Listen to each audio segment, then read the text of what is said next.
This woman had been stranded at sea for an entire day and night. But just as help finally arrived, she began frantically waving her arms, not to signal for rescue, but to stop them from entering the water. Get out of the water! Get out! Water!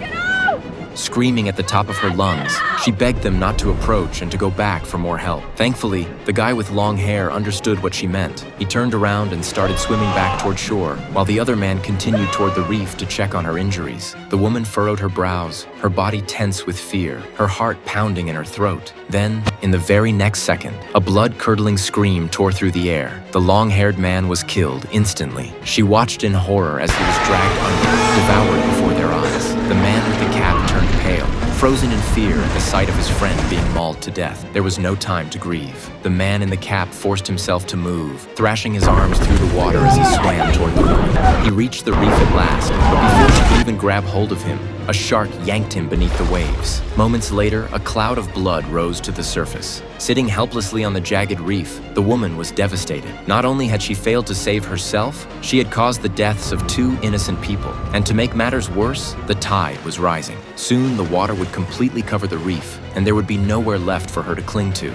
Then, out of the corner of her eye, she spotted something floating nearby. It was the camera helmet, the last thing left behind by one of the men. That piece of gear sparked a surge of determination. Seeing the shark had moved farther away, she made a split-second decision and jumped into the water. Fighting through the crashing waves, she swam with all her strength toward the camera. Just as her fingers closed around it, a cold gust swept past her from behind.